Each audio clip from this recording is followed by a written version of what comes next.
नमस्कार दोस्तों, आपका स्वागत है हमारे YouTube channel exam master study में। मैं आप सचिन राठौर आपके लिए लेकर आया हूं मनोविज्ञान साइकोलॉजी की क्लास, जिसका टाइम रोजाना शाम 4 बजे से रहता है। इसमें UP TET, C TET, super TET के लिए आपके लिए साइकोलॉजी की क्लास शुरू की गई है, जिसमें हम आपको बहुत ही मोस्ट इम्पॉर्टेंट आज अधिगम की बात करेंगे, जो पेपर में बहुत ही ज़्यादा इससे क्वेश्चन बनते हैं। तो चलिए शुरू करते हैं आज का क्लास। अगर वीडियो पसंद आए तो प्लीज़ वीडियो को लाइक शेयर अवश्य करिए, एंड अगर चैनल पर नए हैं तो प्लीज़ चैनल को सब्सक्राइब करें। चलिए शुरू करते हैं अब मनोविज्ञान। इसमें बात करेंगे आज हम अधिगम की। अधिगम को इंग्लिश में कहते हैं लर्निंग, और अधिगम माने होता है सीखना। साइकोलॉजी में जो अधिगम है, इसे रटने का कोई विषय नहीं है, यह एक समझने का टॉपिक है। और यह तब समझ में आपको आएगा जब आप थोड़े से कॉन्शियस होकर नॉर्मल अपने आसपास के बच्चों के बिहेवियर, उनको ऑब्जर्व करते हुए उनकी सोच के बारे में समझेंगे कि वो कोई भी कार्य कैसे करते हैं। आपके घर में भी बच्चे होंगे, आप उनके बिहेवियर को, व्यवहार को देख के अगर पढ़ते हैं तभी आपको ये लर्निंग अधिगम समझ में आएगा। इसमें अब हम बात करते हैं लर्निंग वह नहीं होता है जैसे कि हम किसी चीज़ को रट लें, क्वेश्चन आंसर रट लिए, वो लर्निंग नहीं है, वो अधिगम नहीं है। अधिगम क्या है? जैसे व्यवहार, किसी के व्यवहार के बारे में सोचना, ये अधिगम है। लर्निंग है चेंज इन बिहेवियर, व्यवहार में होने वाले परिवर्तन को लर्निंग कहते हैं। अच्छा, व्यवहार की बात करते हैं। व्यवहार में परिवर्तन भी 2 प्रकार के होते हैं, एक रहता है स्थायी परिवर्तन, एक रहता है अस्थायी परिवर्तन। जैसे कोरोना के कारण अपने लाइफ में हमने क्या किया, कुछ बदलाव किया, तो ये क्या है? व्यवहार में परिवर्तन है, यही हमारा लर्निंग है। चलिए तो इसकी कुछ बात करते हैं। व्यवहार में होने वाला परिवर्तन को लर्निंग या अधिगम कहते हैं। व्यवहारवाद। अच्छा, व्यवहारवाद के जो जनक हैं जेवी वाटसन है, इन्होंने व्यवहारवाद की पहली परिभाषा सन 1913 ईस्वी में दी थी। अधिगम क्या है? अधिगम है अनुभव, प्रशिक्षण, अभ्यास जो होता है, इसी को हम व्यवहार में परिवर्तन होता है। और जब व्यवहार में परिवर्तन हो गया तो ही अधिगम हुआ, कुछ हमने सीखा, लर्निंग की। अधिगम के कुछ चरण होते हैं, हम बात करेंगे इन चरणों के बारे में डिटेल में। सबसे पहले आता है आवश्यकता। भाई हम कुछ क्यों सीखेंगे? कुछ सीखने के लिए कुछ आवश्यकता पड़ेगी, आपको कुछ ज़रूरत पड़ेगी। जैसे लर्निंग अभी हम क्यों सीखेंगे? अभी पहले अपने लोग क्या करते थे कि कभी भी बाहर निकल सकते थे, कुछ भी करने जाते थे, 10 लोग आपस में पार्टी करते थे, कोई टेंशन नहीं थी। लेकिन अब क्या है, कोरोना के कारण आपने अपने व्यवहार लाइफ में परिवर्तन किया। अब 10 लोग एक साथ नहीं घूम सकते, दूरी बना के रखते हैं। तो ये क्या है? ये हमें आवश्यकता पड़ी दूरी बनाने की, सोशल डिस्टेंसिंग की। तो ये हमें एक नया व्यवहार में चेंजेस लाना पड़ा। ये व्यवहार में ही चेंजेस अधिगम है। दूसरा है लक्ष्य। कोई कार्य करेंगे, जैसे हम पढ़ाई क्यों कर रहे हैं? ताकि हमको नौकरी मिले। नौकरी गोल, ये नौकरी हमारा पाना एक गोल है, यही हमारा लक्ष्य है। तो ही हम अपने व्यवहार में परिवर्तन करेंगे, पढ़ाई करेंगे। तीसरी बात है समायोजना। हम किसी चीज़ के लिए एक नियमबद्ध तरीके से चलते हैं, समायोजना बना के चलते हैं। अगली बात करते हैं परिवर्तन। परिवर्तन तो होता ही है, जब हम कुछ भी कार्य करते हैं, एक स्थान से दूसरे स्थान तक जाते हैं तब भी परिवर्तन है। कुछ नया सीखना भी परिवर्तन है। अपनी लाइफ में कुछ नया करना ही परिवर्तन है। लर्निंग है चेंज इन बिहेवियर, व्यवहार में होने वाला परिवर्तन ही लर्निंग है। इसी प्रकार परिवर्तन, जब हम कुछ करते हैं तो परिवर्तन ही है। कुछ सीखना, चाहे वो गलत हो चाहे वो सही, लेकिन हमको सीखने को मिलता है। इसकी कुछ अधिगम की परिभाषाएं दी हैं, उनके वैज्ञानिक के नाम हैं। सबसे पहले परिभाषा वैज्ञानिक हैं गोल्डन एंड मर्फी। इन्होंने भी अधिगम के बारे में अपने हिसाब से परिभाषा दी है। दूसरे हैं वुडवर्थ। इन लोगों ने, इनको याद रखना है क्यों कभी कभी परीक्षा में पूछ देता है कि इनमें से कौन से वैज्ञानिक जो अधिगम की परिभाषा नहीं दी है कौन से हैं, तो इसमें बात कर लेते हैं। दूसरे हैं वुडवर्थ, तीसरे हैं क्रो एंड क्रो, चौथे हैं स्किनर, इन्होंने भी अधिगम की परिभाषा दी है। Number 5 Guilford, number 6 Gates and other. तो इनकी गेट्स एंड अदर की पहली परिभाषा है अनुभव तथा प्रशिक्षण के द्वारा व्यवहार का उन्नयन अधिगम है।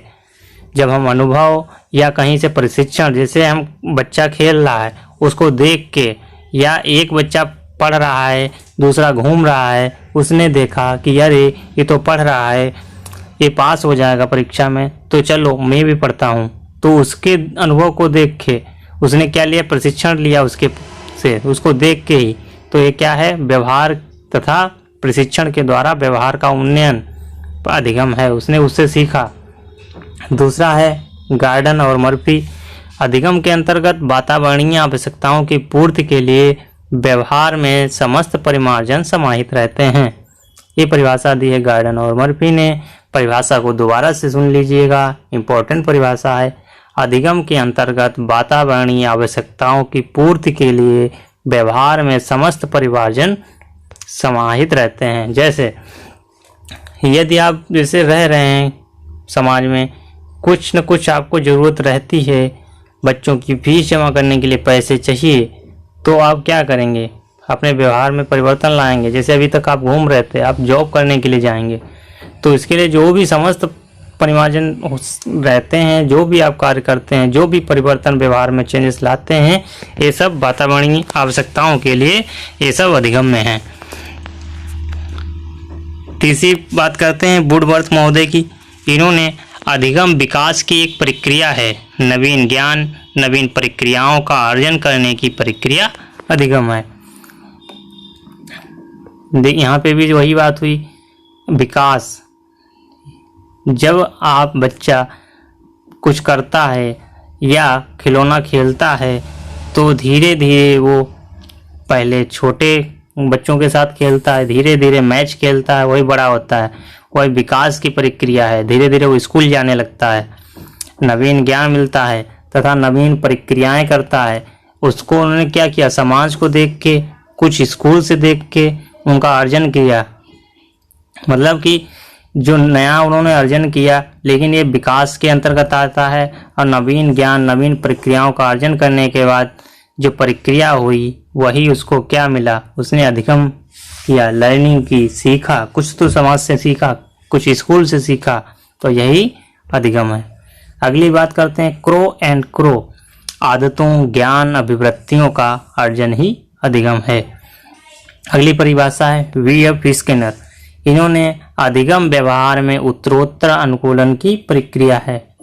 इन्होंने बताया है सीखना व्यवहार में एक उत्तरोत्तर अनुकूलन की एक प्रक्रिया है, मतलब अच्छा सही तरीके से व्यवहार में जो प्रक्रिया होती है, यदि आपको उससे कुछ अच्छा बेनिफिट मिलते हैं, अच्छे आप बनते हैं, तो जो अच्छा शब्द यहाँ पे उत्तरोत्तर, मतलब अच्छा अनुकूल व्यवहार में उत्तरोत्तर अनुकूलन की प्रक्रिया एक अधिगम है। अगली परिभाषा दी है व्यवहार के द्वारा व्यवहार में आया कोई भी परिवर्तन अधिगम है। ये गिलफोर्ड महोदय ने बताया है, वही बात हुई ऊपर हमने आपको बताया है। अधिगम का मतलब ये नहीं है कि किसी क्वेश्चन या आंसर को रटना। लर्निंग व्यवहार जैसे अधिगम है, लर्निंग है, चेंज इन बिहेवियर, व्यवहार में होने वाले परिवर्तन को लर्निंग कहते हैं। तो वही बात है, जब आप व्यवहार के द्वारा व्यवहार में कोई परिवर्तन लाते हैं, आपके यहाँ पे बात रटने से नहीं है बिल्कुल भी।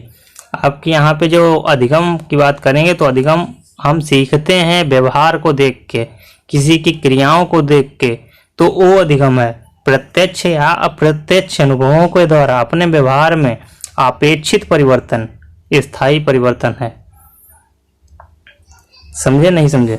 जैसे व्यवहार के द्वारा व्यवहार की बात कर रहा है, तो प्रत्यक्ष सामने डायरेक्ट या इनडायरेक्ट अनुभवों का मतलब है व्यवहार में के द्वारा हमारे व्यवहार में जो अपेक्षित, जो हम चाहते हैं वो परिवर्तन अगर होता है, तो वही अधिगम है।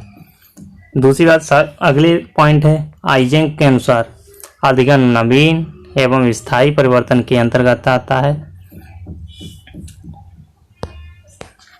चलते हैं अधिगम के प्रकार,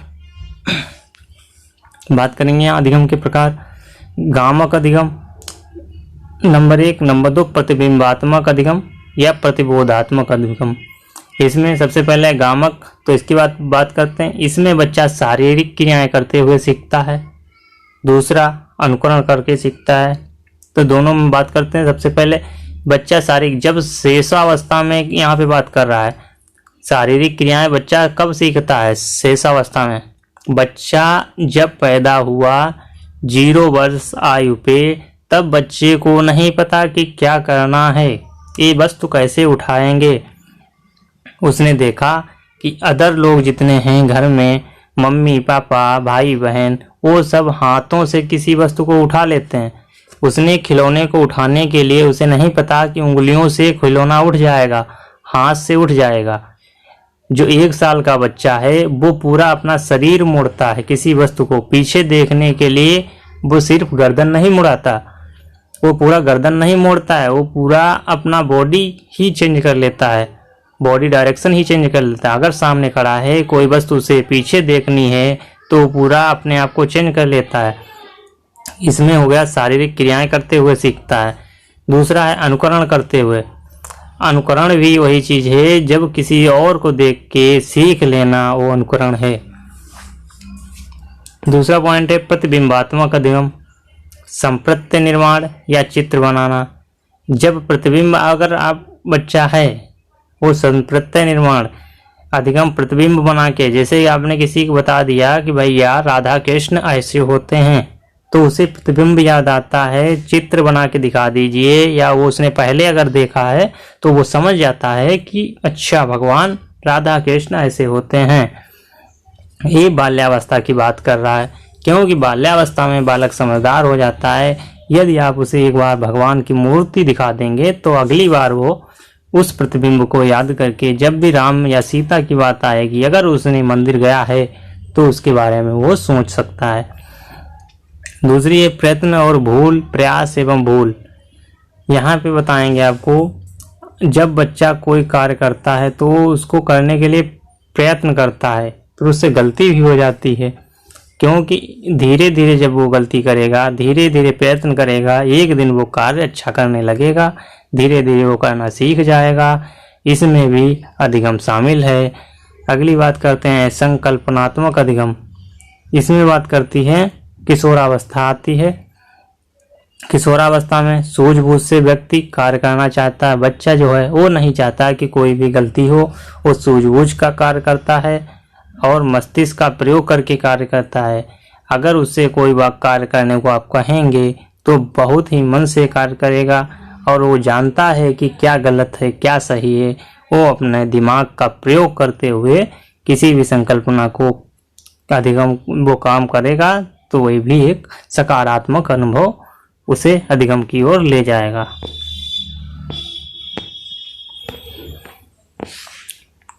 शिक्षण के आधार पर अधिगम को 3 भागों में विभाजित किया गया है। नंबर 1 है स्मृति स्तर का शिक्षण, और दूसरा है बोध स्तर का शिक्षण, तीसरा है चिंतन स्तर का शिक्षण, अधिगम। शिक्षण के आधार पर जब हम बच्चे को पढ़ाते हैं तो अधिगम को 3 भागों में विभाजित किया गया है। नंबर 1 है स्मृति स्तर, हमारे मानसिक, और दूसरा है बोध, हमारे व्यवहार में क्या सीखा। चिंतन स्तर का अधिगम, उसको क्या सोचता है, क्या वो किस बारे में किस तरीके से कार्य करने के लिए, किस तरीके से किसी के बिहेवियर को सीखना, वो किसी के बारे में वो किस तरीके से सोचता है, ये चिंतन स्तर का अधिगम है। चलिए आज की क्लास यहीं पे रखते हैं। अगले वीडियो में हम आपको अधिगम के बारे में आगे की जानकारी देंगे तथा इसके बारे में पूर्ण डिटेल से बात करेंगे।